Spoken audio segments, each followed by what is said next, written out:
سلطانه الواجه برهانه المبسوط في الوجود كرمه وإحسانه تعالى مجده وعظم شانه خلق الخلق لحكمة وطى عليها علمه وبسط لهم من فائد المنة ما جرت به في أقداره القسمة أشهد أن لا إله إلا الله وأشهد أن محمد رسول الله أما بعد فيا عباد الله أوصيكم ونفسي بتقوى الله فقد فاز المتقون وقال تعالى في القرآن الكريم وهو أصدق القائلين أعوذ بالله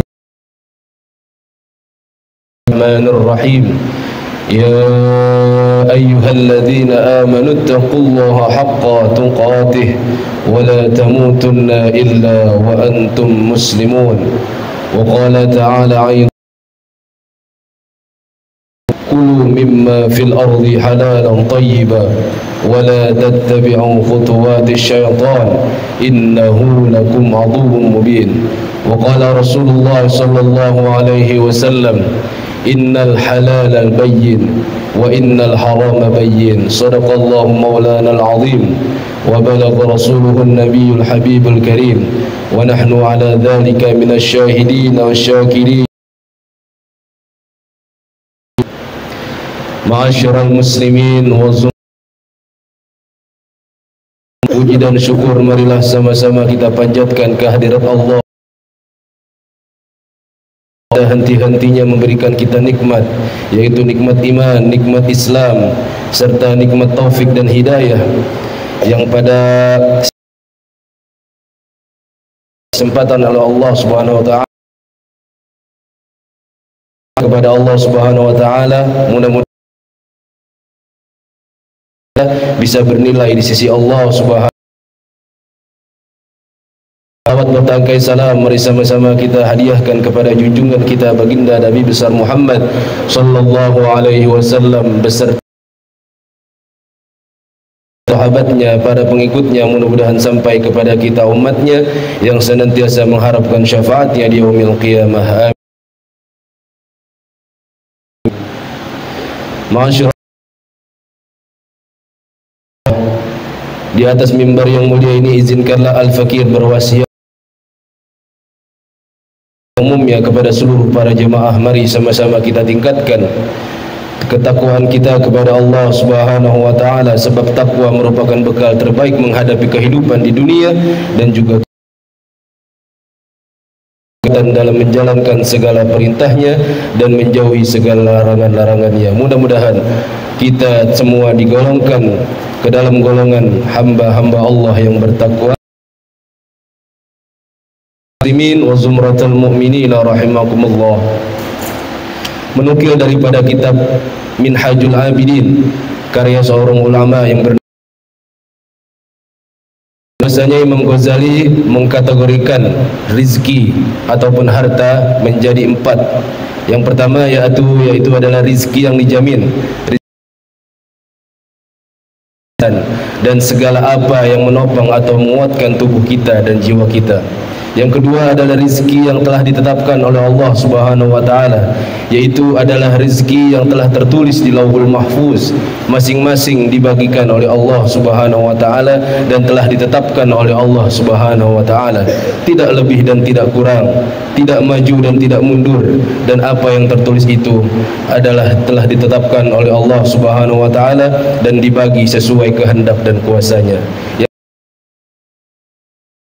Dimiliki, yaitu harta benda di dunia ini yang dimiliki oleh seorang manusia sesuai dengan apa yang telah ditakdirkan oleh Allah Subhanahu wa taala, dan ini termasuk rizki dari Allah. Maka tidak heran banyak orang-orang yang tidak beribadah, mungkin orang-orang kafir yang tidak kekurangan rizkinya, bahkan berlimpah rizkinya. Yang keempat, adapun rizki yang keempat adalah rizki yang dijanjikan oleh Allah Subhanahu wa taala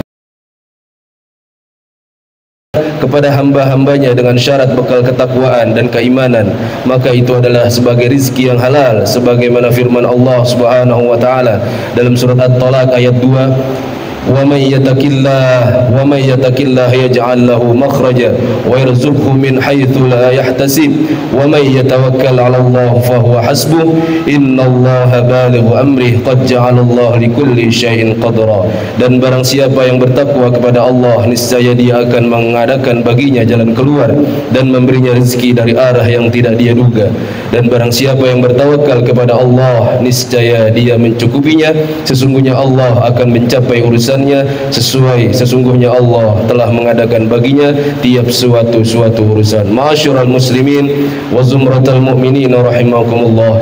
Sebagaimana telah sama-sama kita ketahui bahwasanya tujuan utama hidup kita adalah ingin mendapatkan dan meraih kebahagiaan serta keselamatan di dunia maupun keselamatan di akhirat.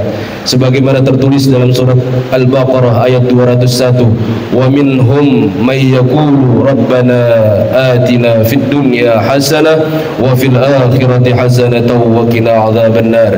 Dan di antara mereka ada yang berdoa, ya Tuhan kami, berilah kami kebaikan di dunia dari azab neraka. Ada berbagai syarat untuk meraih keselamatan dan kebahagiaan hidup. Salah satunya adalah membiasakan untuk mengkonsumsi, memakai pakaian dan juga melakukan kegiatan usaha yang berkaitan dengan produk yang halal, baik materinya, cara pengolahannya dan juga cara mendapatkannya. Jika tidak membiasakan atau bahkan kita tidak peduli terhadap kehalalan tersebut, maka kita dianggap telah mengikuti langkah-langkah syaitan, karena syaitan adalah musuh yang paling nyata yang selalu mengajak dan mendorong pada perbuatan yang haram, seperti ayat yang telah dibacakan di dalam muqaddimah, ya ayyuhan nas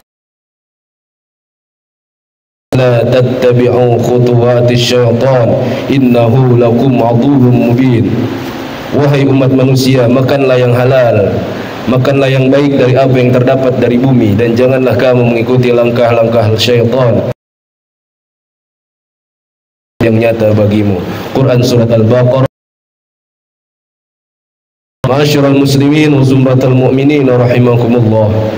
Sebagai kaum muslimin yang berkeinginan mendapatkan keselamatan yang hakiki serta dijauhkan dari kehidupan yang celaka dan juga merugi, maka upaya sungguh-sungguh dalam meraih rezeki, karena rezeki yang halal akan memberikan dampak rasa kedamaian dan ketenangan bagi kita pribadi dan umumnya bagi seluruh keluarga kita. Sebaliknya, rezeki yang didapatkan dengan cara yang haram, dengan cara yang batil seperti korupsi dan juga mengambil hak orang lain dan juga cara-cara khianat lainnya akan merusak tatanan hidup kita, baik pribadi kita, dan lebih parahnya akan merusak daripada tatanan kehidupan keluarga kita. Ma'asyiral muslimin wa zumratal mu'minin, ketahuilah bahwasanya semua harta yang kita miliki akan dihisab di hadapan Allah Subhanahu wa taala, sebagaimana Allah berfirman dalam surat At-Takasur ayat 8, "Tsumma latus'alunna yawma idzin 'anil na'im." Kemudian kamu pasti akan ditanya pada hari itu perihal kenikmatan-kenikmatan di dunia. Dan khusus untuk urusan harta, pertanyaannya, harta itu engkau peroleh, dan sementara menjawab pertanyaan Allah, pertanyaan manusia sewaktu mengelak di dunia, kita masih bisa tubuh kita yang akan berbicara. Demikian seperti yang ditegaskan oleh Allah Subhanahu wa taala, wa tukallimuna aydihim wa tashhadu arjuluhum bima kanu yaksibun. Pada hari itu kami membungkam mulut-mulut mereka kepada kami, dan kaki mereka lah yang akan bersaksi terhadap apa yang dahulu mereka kerjakan. Oleh sebab itu, selaku umat yang beriman, jangan pernah berhenti memperhatikan apa yang telah kita perbuat untuk hari esok, khususnya urusan harta. Jangan sampai kita menyesal di kemudian hari karena terlalu sering menikmati harta yang haram. Baginda Nabi besar Muhammad sallallahu alaihi wasallam bersabda dalam hadisnya, la ya'tiyanna 'alan nas zamanu la yubalil mar'a bima, yang artinya akan datang suatu masa, akan datang suatu zaman di mana manusia tidak lagi peduli terhadap apa yang mereka dapatkan, apakah dari usaha yang halal ataupun dari usaha yang haram. Hadis riwayat Mencari harta yang halal merupakan hal yang terpuji dalam ajaran Islam. Allah Subhanahu wa taala memerintahkan manusia agar bekerja dan berusaha untuk mencari yang halal dan selalu berdoa agar selalu dipertemukan dengan harta yang halal.